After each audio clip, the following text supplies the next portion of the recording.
오늘 본문 내용은 예수님 제자들의 모습에 초점을 맞추고 있습니다. 제자들의 긍정적인 모습이 아니라 제자들의 믿음 없는 모습에 초점을 맞춰줍니다.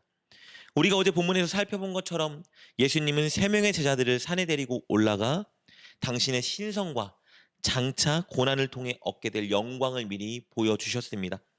그렇게 예수님께서 세 명의 제자와 산에 있는 동안에 마을에는 한 가지 사건이 발생했습니다. 남아있는 9명의 제자들에게 한 사람이 도움을 요청했으나 9명의 제자들이 너무 무능력하게 어떤 도움도 주지 못한 사건입니다. 귀신에게 붙들려 자주 몸에 발작을 일으키고 스스로 자해하는 아이가 있었습니다. 이에 그 아버지가 예수님이라면 자신의 아들을 고칠 수 있다는 믿음을 가지고 아들을 데리고 예수님을 찾아왔습니다. 그런데 예수님은 이미 세 명의 제자들을 데리고 산에 올라간 상황이었죠. 그래서 마을에 남아있던 9명의 제자들에게 도움을 간청했는데요. 이 9명의 제자들 중 누구도 이 아이를 치료해주지 못했습니다.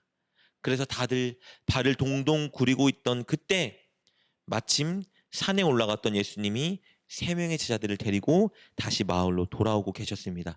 이에 그 아버지가 예수님께 소리 지르며 도움을 간청합니다. 37절부터 40절까지 말씀입니다. 이튿날 산에서 내려오시니 큰 무리가 맞을세 무리 중에 한 사람이 소리질러 이르되 선생님 청컨대 내 아들을 돌보아 주옵소서.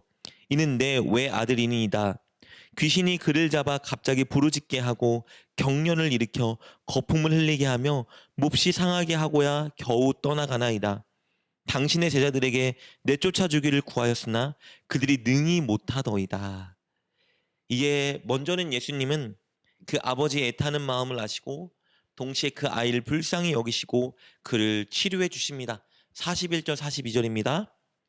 예수께서 대답하여 이르시되 믿음이 없고 패역한 세대여 내가 얼마나 너희와 함께 있으며 너에게 참으리오.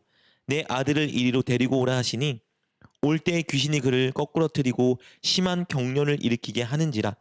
예수께서 더러운 귀신을 꾸짖으시고 아이를 낫게 하사 그 아버지에게 도로 주시니. 예수님은 그 아이를 붙들고 있는 귀신을 꾸짖으시고 그 아이를 고쳐주셨습니다. 그런데 동시에 예수님의 분통은 터졌습니다. 제자들의 믿음 없는 모습이었기 때문입니다. 41절에 기록된 이 질책은 예수님께서 제자들을 향해 하시는 질책입니다. 믿음이 없고 패역한 세대여라고 말씀하십니다. 사실 예수님은 누가복음 9장 1절에 기록됐던 것처럼 이미 제자들에게 귀신을 제어하고 병을 고치는 능력을 주셨습니다. 제자들에게 하나님 나라를 전하고 사람들을 고쳐주라고 파송하실 때 이미 그들에게 능력과 권위를 예수님이 주셨습니다. 그런데 그들은 그 능력과 권위를 전혀 사용하지 못하고 있었던 겁니다. 그들이 이 능력을 사용하지 못한 이유는 무엇일까요? 41절에 기록되어 있습니다. 믿음이 없었기 때문이에요. 예수님께서 믿음이 없는 세대라고 말씀하시죠. 제자들에게는 예수님을 향한 신실한 믿음이 없었습니다. 온전하고 견고한 믿음이 없었어요. 그래서 8장 22절부터 25절에 기록된 것처럼 파도가 치는 배에서 믿음을 발휘하지 못했었고요. 9장 12절 17절에 묘사된 오병이어 기적 때도 그들은 믿음을 전혀 나타내지 못했습니다. 그리고 오늘 본문에서도 그들은 믿음을 전혀 행하지 못하고 있었습니다. 그들의 믿음은 한결같지 않았고 발전하지 않았고 늘 들쑥날쑥했던 것입니다. 사실 그들이 보여주어야 하는 모습은 오늘 본문 49절에 등장하고 있는 무명의 사람의 모습입니다. 우리 49절 말씀 이렇게 기록되어 있습니다.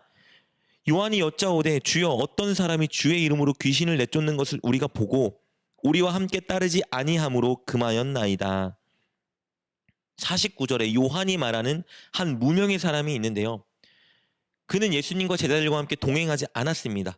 그런데 그는 예수님을 향한 믿음을 가지고 있었고요. 예수님의 능력을 힘입어 예수의 이름으로 귀신 들린 자를 고쳐주고 있었던 것입니다. 그런데 제자들은 자신들이 해야 할 그 일을 그가 하고 있었던 것이 아니고었든지 그 사람이 자신들의 무리에 합류하여 따르지 않는다 하여 그를 반대하고 막아서려 했던 것입니다. 이렇게 제자들은 예수님과 함께 하면서도 진리의 말씀을 늘 들으면서도 예수님이 행하시는 놀라운 일들을 목격하면서도 그리고 자신들을 통해 역사가 나타나는 것을 경험했음에도 불구하고 온전하고 신실한 믿음을 갖고 있지 못했습니다. 예수님의 분통이 터질 수밖에 없는 상황이었던 것이죠. 그렇다면 여기서 궁금한 것이 있죠. 어떻게 하면 온전하고 신실한 믿음을 가질 수 있을까? 그 비결은 오늘 우리가 읽은 이 본문과 병행 본문인 마가복음 9장을 보면 발견할 수 있습니다. 마가복음에는 오늘 우리 누가복음 본문의 사건이 더 자세히 기록되어 있습니다. 예수님께서 도움을 청하는 그 아이의 아버지에게 믿는 자에게는 능치 못할 일이 없다라고 말씀해 주시자 그 아이의 아버지가 예수님께 이렇게 간청합니다. 나의 믿음이 없는 것을 도와주십시오.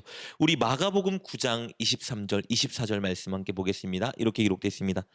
예수께서 이르시되 할 수 있거든이 무슨 말이냐? 믿는 자에게는 능히 하지 못할 일이 없느니라 하시니 곧 그 아이의 아버지가 소리질러 이르되 내가 믿나이다. 나의 믿음 없는 것을 도와주소서 하더라. 아픈 아이의 아버지는 예수님의 모든 말씀을 믿겠다 말하며 동시에 이렇게 말하고 있습니다.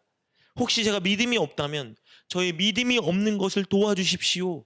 믿음을 달라는 말이에요. 그리고 그가 믿음을 갖게 되자 예수님은 그 아이를 고쳐주십니다. 신실한 믿음, 온전한 믿음을 가질 수 있는 비결이 바로 이것입니다.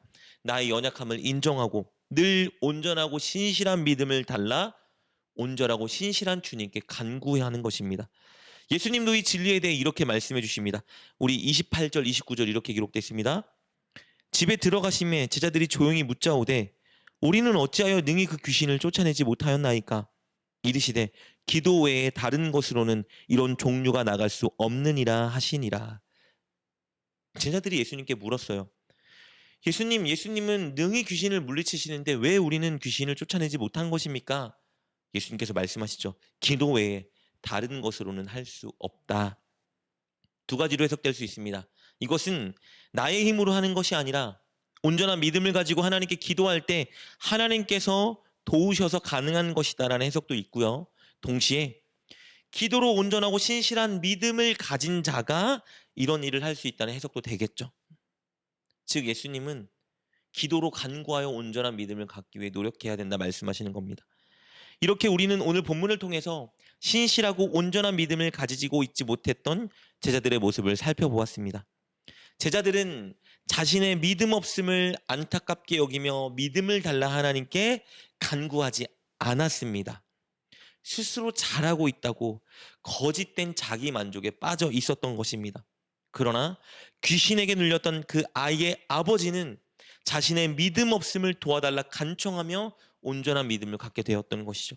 사랑하는 여러분, 우리는 거짓된 자기 만족에 빠지지 않도록 늘 우리 자신을 점검해야 합니다. 예배한다고 봉사의 자리에 있다고 우리가 늘 온전한 믿음을 가지고 있다고 착각하면 안 됩니다. 동시에 우리의 연약한 믿음, 온전하지 못한 믿음을 도와달라 하나님께 늘 간구해야 합니다. 가장 먼저 우리가 힘써야 하는 기도는 하나님을 향한 온전한 믿음을 달라는 기도입니다. 온전히 신실히 믿는 자가 되게 해달라고 나의 믿음 없음을 도와달라는 간구를 하나님께 드려야 하는 것입니다. 늘 믿음 없는 것을 도와달라 간구하며 온전하고 신실한 믿음을 갖기 위해 애쓰는 저와 여러분 되시기를 주님의 이름으로 축복합니다. 기도하겠습니다. 하나님, 혹시 우리의 믿음이 불신실하고 연약하다면 우리의 연약한 믿음을 도와주옵소서. 우리가 스스로 잘하고 있다 착각하며 거짓된 자기 만족에 빠지지 않도록 우리를 겸손케 하여 주옵소서. 늘 우리의 온전한 믿음과 신실한 믿음을 위해 기도할 때 우리에게 그런 믿음을 주시어 이 땅에서 하나님의 뜻을 이루는 우리가 되게 하옵소서. 예수님의 이름으로 기도드립니다. 아멘. 오늘 말씀을 통해 깨닫고 결단한 것은 무엇입니까? 그것을 붙들고 하나님께 기도합시다. 그리고 그렇게 실천하며 하루를 살아가는 여러분 되시길 주님의 이름으로 축복합니다.